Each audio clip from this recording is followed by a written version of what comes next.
Hello guys, আসসালামু আলাইকুম। আমরা আছি খাগড়াছড়ির ইসাং ঝর্ণাতে।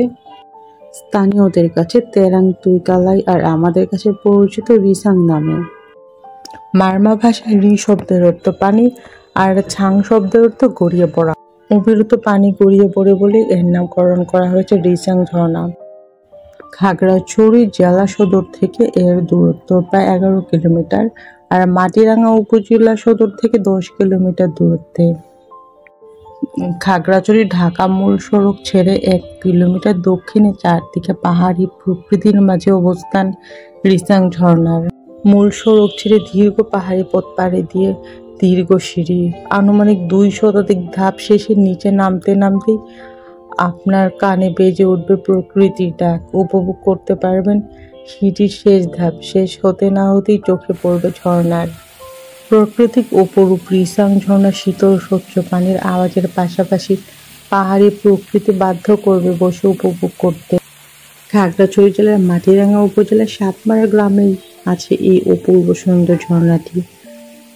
আমরা ঝর্ণার পাশেই এই সৌন্দর্য উপভোগ করছি।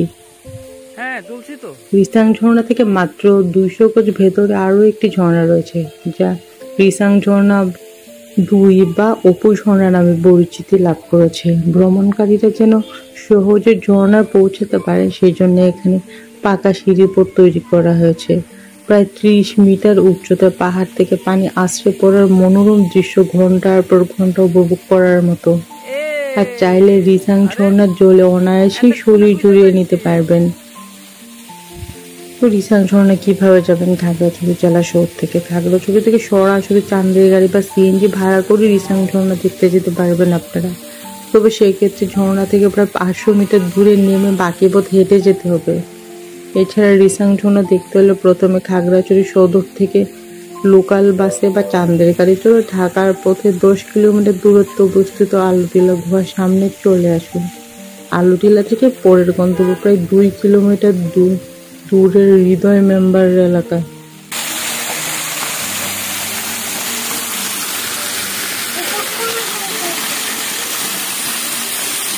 কোথায় আছে আব্বু? কোথায় আছে?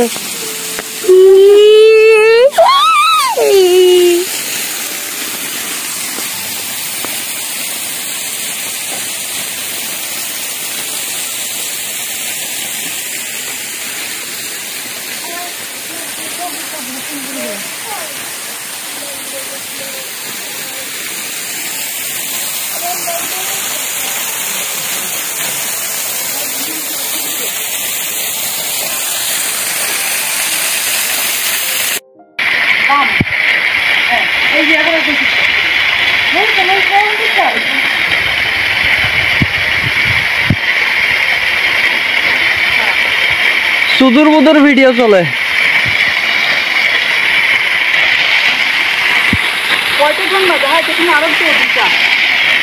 আরো আছে?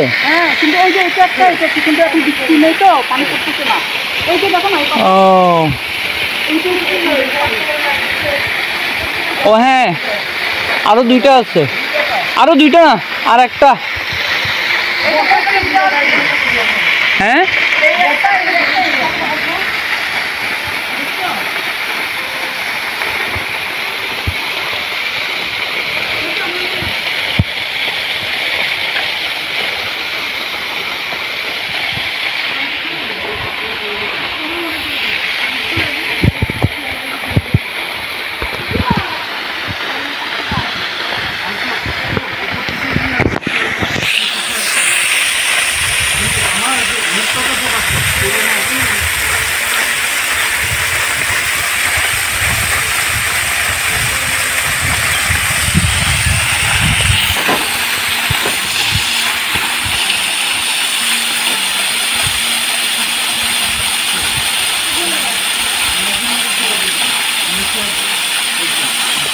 রিসাং ঝর্ণার ভ্রমণ শেষ করে আমরা এখন যাব মায়াবিনী লেকে। পার্বত্য জেলা খাগড়াছড়ি পাঞ্চুই উপজেলায় ভাইবোন ছড়ার কোংচাইরি পাড়ায় মায়াবিনী লেক অবস্থিত।